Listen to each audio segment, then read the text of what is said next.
Welcome to this explainer. Right now, we're watching an absolutely mind-bending scenario play out, and we really need to unpack it.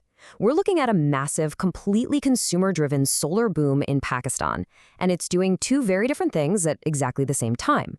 On one hand, it's saving the country billions in imported fuels. But on the other, it's triggering a highly complex financial crisis for the national grid. It is a classic, wild tale of rapid tech adoption, totally outpacing legacy infrastructure, and honestly, it has massive implications for how we think about energy transitions globally. Here is our roadmap for today. We're going to cover 1. The rooftop solar revolution. 2. Those multi-billion-dollar import savings. 3. The capacity payment crisis. 4. Calculating the solar shift. And 5. Transitioning beyond thermal. All right, let's jump straight into Section 1, the rooftop solar revolution, the scale of the consumer transition.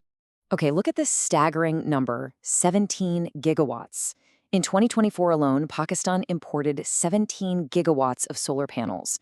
No joke, that makes them the third largest importer on the entire planet right now, sitting just behind Europe and Brazil. Citizens essentially brought in an estimated $2.1 billion worth of panels in a single fiscal year.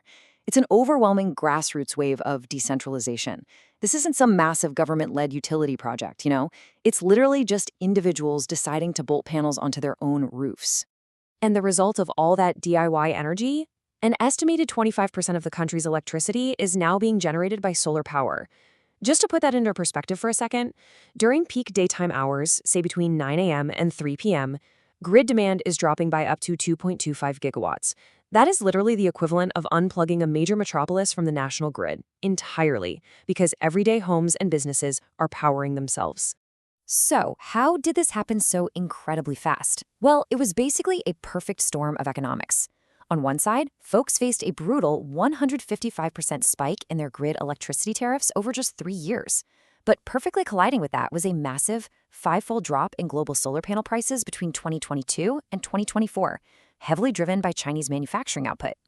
Toss in the government's own supportive policies at the time, like axing a 33% import duty and rolling out a zero-rated tax regime, and going solar wasn't just some nice green lifestyle choice anymore. It was an absolute economic necessity for survival.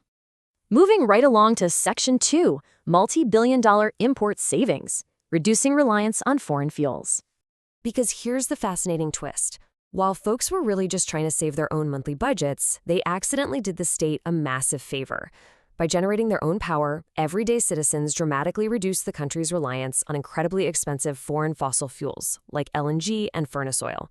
Over the 8-year span from 2018 to 2026, this whole grassroots shift is projected to save the government a staggering $12 billion in import bills. For 2026 alone, we're talking about a projected savings of $6.3 billion. The sheer reliance on imported fuel has plummeted. But every action has a reaction, right? Which brings us to Section 3, the capacity payment crisis, the unseen trap of legacy contracts. Okay, here is where things get really sticky. The national grid is in full-blown financial panic mode right now. To understand why, we have to talk about take-or-pay contracts with independent power producers, or IPPs. These are ironclad legal agreements where the government is obligated to pay these power plants for their maximum generation capacity, regardless of whether a single soul actually uses that electricity.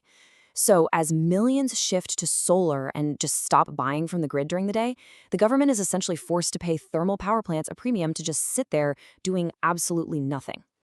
And that creates a truly bizarre paradox. You have an energy system boasting 20,000 megawatts of excess generation capacity, which is way more than the population even needs, yet citizens are still dealing with continuous load shedding, sometimes up to 12 hours a day in certain areas. Why? Because the system is completely dragged down. We're talking fuel shortages for peak evening hours, grid tariffs that don't actually cover costs, and a remarkably inefficient transmission network that loses power before it ever reaches a home. To put a price tag on that gridlock, 2 trillion rupees. In 2025 alone, the government paid an unbelievable 2 trillion rupees in capacity payments for unused thermal power. Just let that sink in for a second.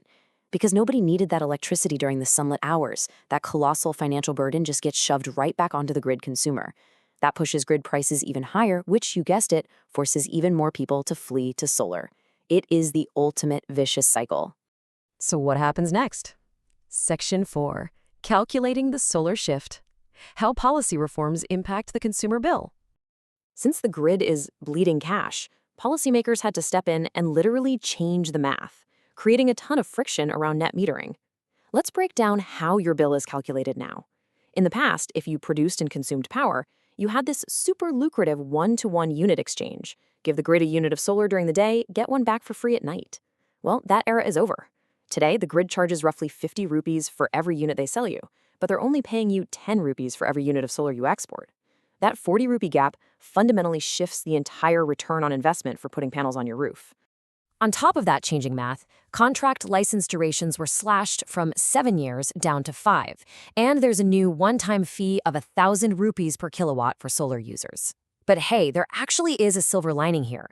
After some pretty intense public pushback, standard residential systems, those under 25 kilowatts, which covers about 99% of homes, thankfully remain completely exempt from the harshest regulatory licensing red tape. Which brings us to our final stop. Section 5, Transitioning Beyond Thermal, Rebalancing the National Energy System. How do we actually evaluate the sustainability of all these reforms without just punishing folks who went solar? Well, the government is taking some crucial first steps. For the 2024-2025 fiscal year, they actively retired nearly 3,000 megawatts of old, unneeded, and wildly expensive fossil fuel capacity.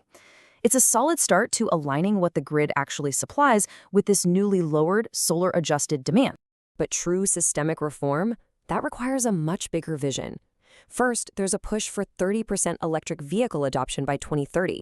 This is absolutely brilliant because EVs basically act like giant sponges to soak up that excess daytime grid power. Second, rather than paying those IPPs to sit idle, we should be repurposing those contracts to build massive grid-level battery storage. Third, you literally have to fix the leaky bucket. Transmission line losses are currently wasting 17.5% of all power generated. And finally, stop the revenue-destroying market lockdowns. Forcing retail closures at 8 p.m. to save power costs the economy 100 million rupees a week in lost revenue, while businesses just fire up dirty diesel generators anyway. It doesn't make sense. At the end of the day, this explainer really highlights one thing. The power is literally in the hands of the people. They stepped up, solved their own energy crises, and saved the national treasury billions in the process. The true test right now is whether economic policy and this legacy grid infrastructure can actually adapt to a decentralized world. So I'll leave you with this.